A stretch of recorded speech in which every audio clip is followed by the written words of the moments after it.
மந்திர கிணத்தில். இன்னைக்கு நம்ம படிக்க போகிற கதை என்னன்னா, ஒரு ராஜாவோட கதை. அவங்க அப்பா செய்த தப்புனால மகனுக்கு ஏற்பட்ட சாபம். இதை பற்றின கதை தான் இன்னைக்கு. இந்த சாபத்தை யார் சரி பண்ணுறாங்க? அவருடைய பெத்த மகன்களில் 5 பேரில் யார் அப்படின்றது தான் இந்த கதை. இப்போ அந்த கதையை பற்றி நம்ம படிக்க போகிறோம்.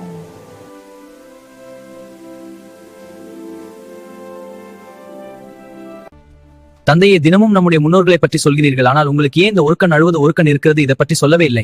அது ஒரு நெடிய கதை மகனே. இந்த விருந்தின் போது அதை பற்றி பேசுவோம். ஆம் தந்தையே. அப்பா, உங்களுக்கு ஏன் இந்த நிலை? ஒரு கண்ணில் சிரிக்கிறது, ஒரு கண் அழுகிறது, ஏன்?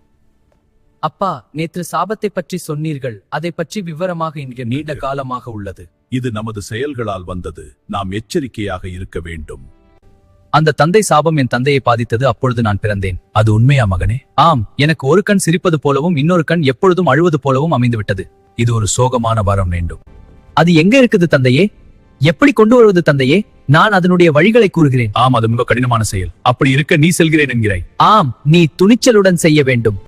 அந்த மருந்து என்னவென்றால், மகனே, தேவலோகத்தில் வாழும் ஒரு இளவரசி. மந்திர கிணறு இருக்கிறது. அதில் இருக்கும் நீரை கொண்டு வந்து என் முகத்தை கழுவினாள் இந்த சாபம் மறைந்துவிடும், என் கண்கள் சரியாகிவிடும். அப்படியா அரசே? அந்த மருந்து என்னவென்றால், மகனே, தேவலோகத்தில் வாழும் ஒரு இளவரசி. மந்திர கிணறு இருக்கிறது. அதில் இருக்கும் நீரை கொண்டு வந்து என் முகத்தை கழுவினாள் இந்த சாபம் மறைந்துவிடும், என் கண்கள் சரியாகிவிடும். அப்படியா அரசே? நான் பிறந்தவுடன் எனக்கு அந்த சாபம் பலித்து விட்டது. மகனே, உங்களில் 5 பேரில் யார் ஒருவர் இந்த மந்திர நீரை கொண்டு வருபவருக்கு இந்நாட்டை ஆளும் உரிமையும் நான் கொடுக்கிறேன். அது எங்களால் முடியுமா? ஆம் மகனே, கூறுகிறேன். வழியை போகும் வழியில் நிறைய இடையூறுகள் வரலாம். அரக்கிகள் வழிகள் இருப்பார்கள். நிறைய தொல்லைகள் கொடுப்பார்கள். அந்த மந்திர நீரை கொண்டு வருவது அவ்வளவு சாமானியம் கிடையாது. ஆம் அரசே. என் தந்தைக்கு கிடைத்த சாபம். தந்தை காட்டுக்கு வேட்டையாட செல்லும் பொழுது ஒரு தந்தை மகன் அந்த தந்தையின் மகனை கொன்று விட்டார். அந்த சாபம் நம்மை விட்டு போகாது. கொடுத்தால் அதனை கழுவினால்தான் உன் மகன் நன்றாக இரும் என்று சாகம் கொடுத்திருப்பார். அதன் பிறகு நான் பிறந்தவுடன் எனக்கு இந்த யார் ஒருவர் தான் செய் நான் கொடுக்கிறேன். 5 மகன்கள் என்கிறார்கள். சாபம் கொடுத்தவர் கூறினாராம், உன் மகனை தேவலோகத்தை ஆளும் ஒரு தேவதை ஒருத்தி அவள் வைத்திருக்கிறார். அதை பல தடைகள் தாண்டி கொண்டு வந்து அதை முகத்தை கழுவினால்.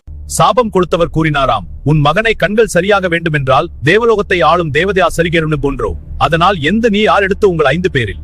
அது நான் தான் செய்வேன் அரசே. நான் இன்று சபையில் அறிவிப்பது என்னவென்றால், நான் பெற்ற மகன்கள் 5 பேரில் எவர் ஒருவர் என் கண்களை சரி செய்கிறார்களோ, அந்த மந்திர நீரை கொண்டு வருகிறார்கள், அவர்களுக்கு இந்த நாட்டு மன்னராக முடிசூட்டுவேன். நானே இந்த நாட்டு இளவரசன். யார் நீ என்னை வழிமறிக்கிறாய்? இது என் கோட்டை அந்நியரே, நீ இங்கு சாவதற்கு வந்துவிட்டாய். உன் மாயாஜாலங்கள் என்னை அச்சுறுத்தாது.